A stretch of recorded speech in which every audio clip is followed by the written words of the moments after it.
சென்ற நிகழ்ச்சியிலே மூக்க பஞ்சசதி என்று சொல்லக்கூடியதான ஸ்தோத்திரங்களிலே மகா ஸ்தோத்திரத்திலே பாதார விந்த சதகம் என்று சொல்லும்படியான சாப்டர் முடித்து விட்டோம்.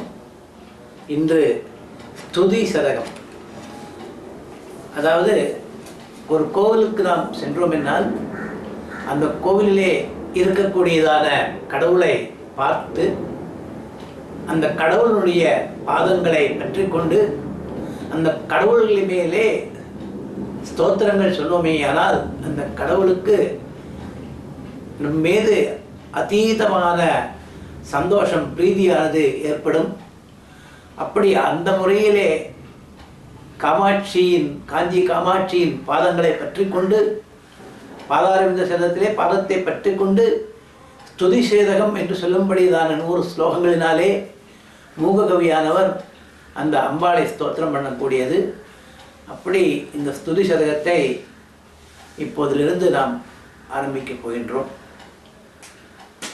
பாண்டித்யம் பரமேஸ்வரி ஸ்துதி விதோ நைவாஸ்ரயந்தே கிராம் வைரிஞ்சன்ய விகுண்பதானி விகலன் கர்வாணி சர்வாணி தே தோதும் த்வாம் பரிஃபுல்ல நீல நிலைய ஸ்யாமாட்சி காமாட்சி மாம் வாசாலி குருதே ததாபி நிதராம் த்வத்பாத சேவாதரம் தாபிஞ்சஸ்தபகத்விஷே தனுமிருதாம் தாரித்யமுத்ரத்விஷே சம்சாராக்கியதமோமுஷே புரரிபோ வாமாங்கசீமாஞ்சுஷே கம்பாதீரமுபேயுஷே கவயதாம் ஜிஹ்வாகுடிம் ஜக்முஷே விஸ்வத்ராணபுஷே நமோஸ்து ததசம் தஸ்மை பரம் ஜோதிஷே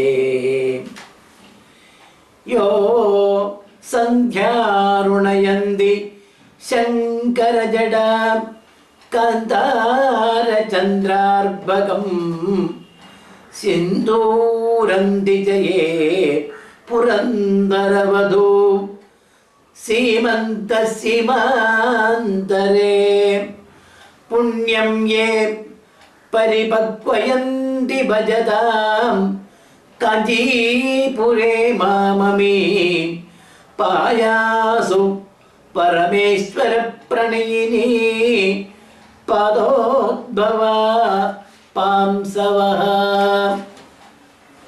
ஹரி ஓம். இதன் தொடர்ச்சியை அடுத்த நிகழ்ச்சியிலே பார்க்கலாம். அடுத்த நிகழ்ச்சியிலே 4, 5, 6 என்று சொல்லக்கூடியதான 3 ஸ்லோகங்கள் பாதாரவிந்த சதகத்திலே பார்க்க போகின்றோம். வணக்கம். சுஜி.